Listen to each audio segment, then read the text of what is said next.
Let's start with an overview. Stronger sales volumes and the benefit of a robust price-cost effect resulted in a very strong start of the year, with ArcelorMittal South Africa recording a first half Ebitda of 3.2 billion rand. This was the strongest financial performance over the last 10 years. Cash flow was another highlight. Despite us investing 1.7 billion in working capital to support the improved market conditions, the company has generated 1 billion of free cash flow, and as a result, our net debt has reduced to 2.8 billion rand against 3.7 a year ago and 3.6 billion in December. Our liquid steel production was up by 36%, and our sales volume rose by 10%. The business transformation program realized an incremental saving of 1 billion rand. Our headline profit of 2.5 billion was a major improvement over the 2.6 billion loss a year ago. The average international dollar steel prices increased by 79% year on year, enabling a 42% increase in realized rand prices, indicating that there's a delay in ArcelorMittal South Africa realizing the full benefit of the strong international pricing environment. Although the international raw material basket escalated by 44%, we were able to limit the increase in our basket to only 2%. Looking at safety, with South Africa deep in a third COVID-19 wave, clearly the pandemic is still far from over, having become so much more personalized as infections increase. We continue to be vigilant in our efforts against the virus, ensuring our employees can protect themselves, strictly implementing the latest guidance and enabling our workforce to follow strict hygiene and social distancing standards at work as we continue to monitor their health. Encouragingly, with the vaccination program now available for those people above 35 years of age, the bulk of our workforce will be eligible for the vaccine. We are also encouraging our employees to participate in this national important process. Our Van der Bijl plant has also been registered as a vaccination site, and we will start vaccination from tomorrow. Now, returning to safety, both the lost time injury frequency rate and the total injury frequency rate increased compared to last year. Our board, management, and employees were greatly saddened by the 4 fatalities which happened in the past 6 months, and we sympathize with the families and friends of these colleagues. The company's commitment and resolve to achieve zero harm has never been stronger. With the assistance of the ArcelorMittal Group, the business has reviewed, refocused, and reinvigorate its efforts to eradicate accidents and fatalities across our business. The message behind this phased approach could not be more explicit. ArcelorMittal South Africa is determined to improve its safety performance and eradicate fatalities. One of the priorities of the ArcelorMittal Group is to lead the steel industry globally on sustainability. This is reflected in the X-Car brand, which bring together all ArcelorMittal's reduced, low and zero carbon products and steelmaking activities, as well as a wider initiatives and green innovation projects into a single brand, achieving measurable progress towards carbon neutral steel and net zero commitment by 2050. 2 weeks ago, it was announced that ArcelorMittal Stoel in Spain would become the world's first full-scale steel plant to manufacture zero carbon emission steel. Leveraging the relationship with our parent company, we are exploring in collaboration with various industry parties, research organizations, and business initiatives, opportunities relating to carbon capturing and storage, blue and green hydrogen applications in directly reduced iron, and improvements in energy efficiencies. Our Saldanha plant has been identified in a 2021 study by South African EU partnership as well as the CSIR as being an ideal site for green direct reduction iron or DRI production. And the company's integrated steelmaking site are primary candidates for carbon capturing and storage. Along with improving environmental compliance, we will finalize our implementation roadmap for meaningful carbon reductions by the end of 2022. In South Africa, like in other countries, we will need funding support for carbon neutrality initiatives, along with an enabling environment to encourage cross-sector and industry collaboration.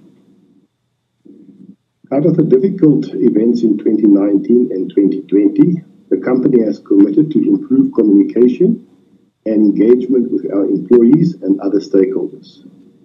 This will be achieved through initiatives that will address, amongst others, skills development, transformation, and diversity.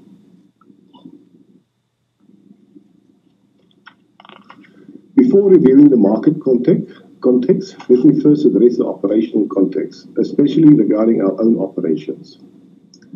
The financial performance noted earlier is all the more remarkable against the backdrop of one of the most challenging operating environments in ArcelorMittal South Africa's long history.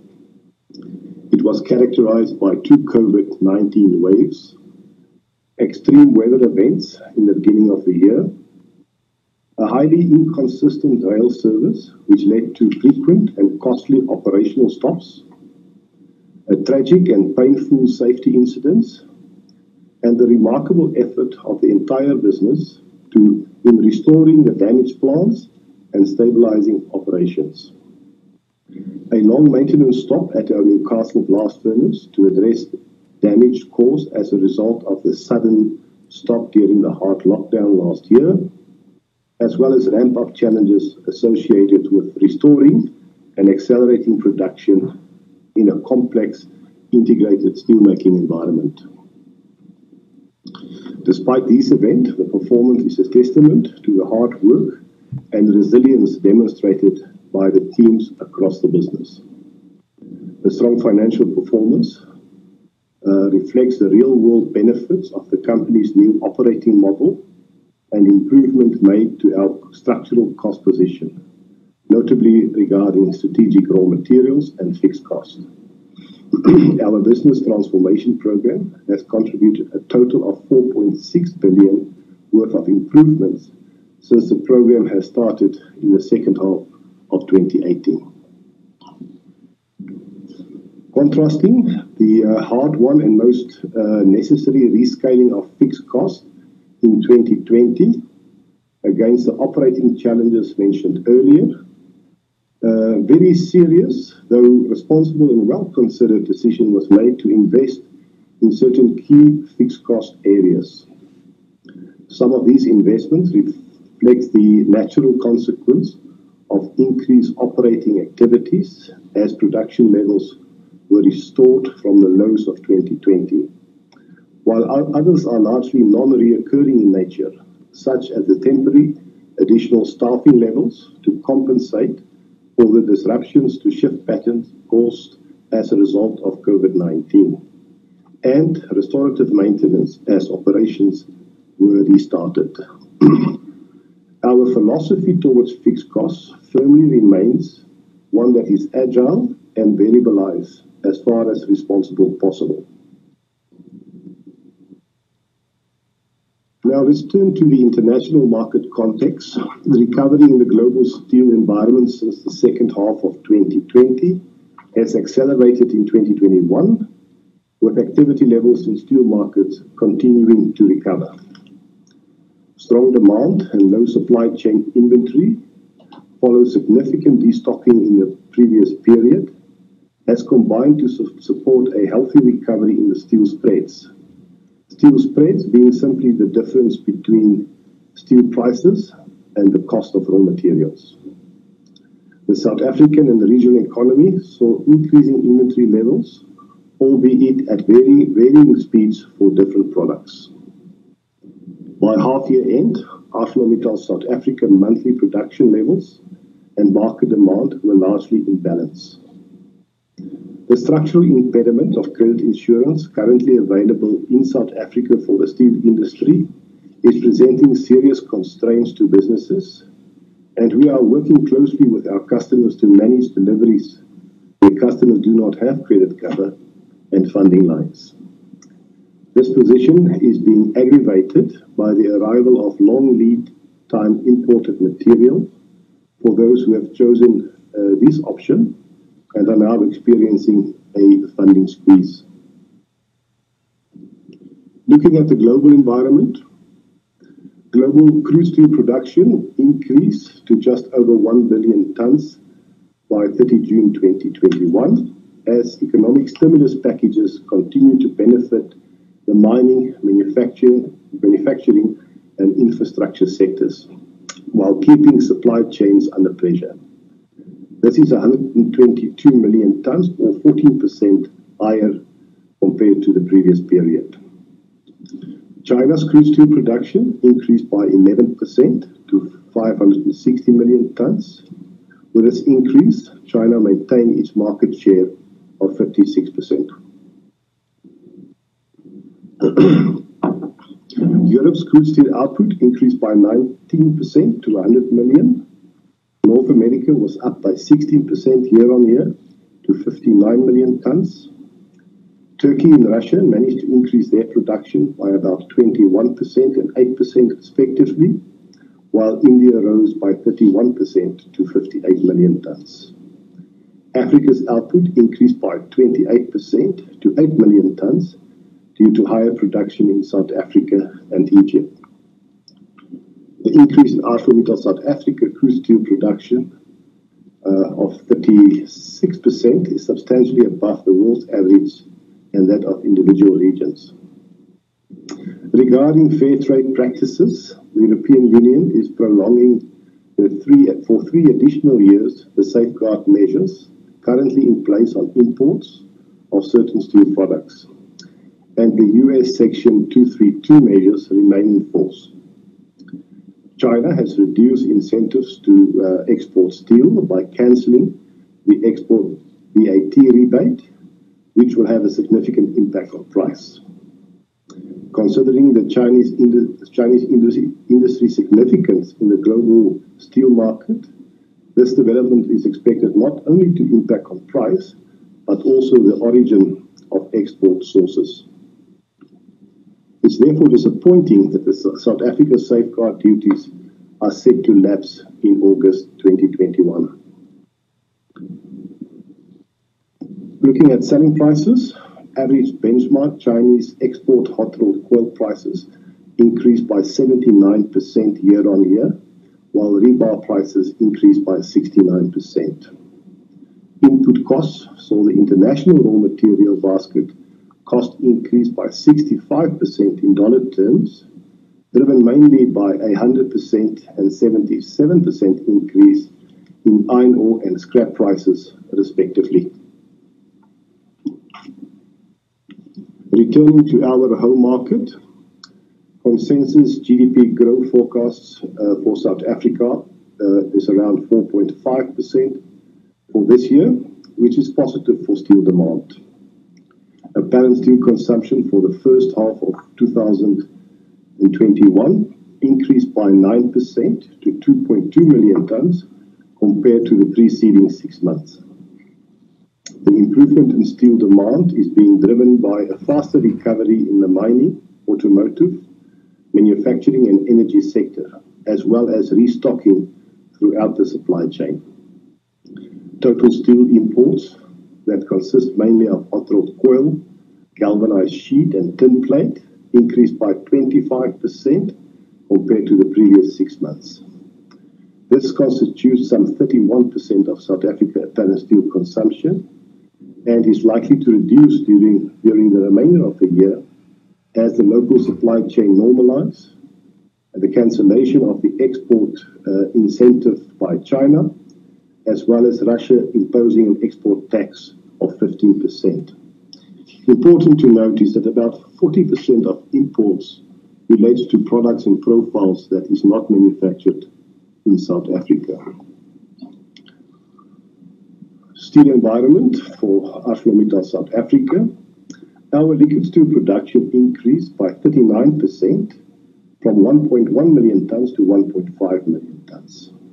Our sales volume increased by 10% to 1.3 million tons due to a 21% rise in domestic sales and a 39% fall in exports, and mainly seaborne exports, as volumes were redirected to service Africa overland.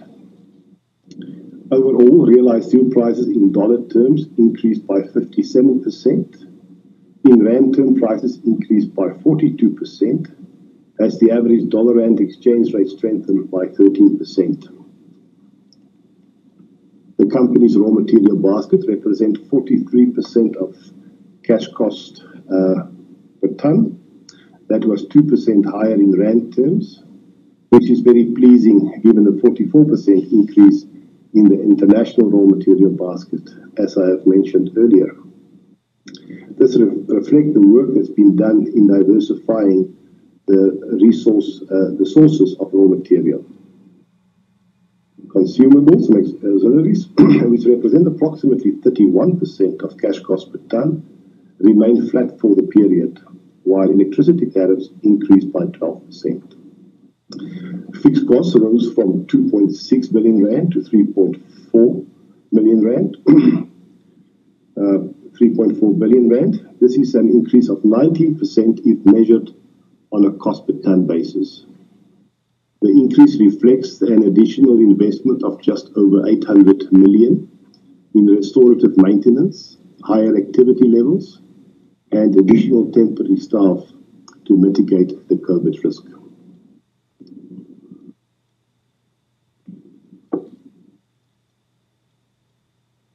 Looking at the operating environment, excluding Saldanha Works, which was placed in care and maintenance in the first half of 2020, our average capacity utilization increased from 39% in the first half of last year to 59% for H1 2021, and we are currently operating at around 85%. Operationally, the business remained firmly focused on achieving better operational reliability and an improved delivery performance in support of our customer base, while also securing cost improvements.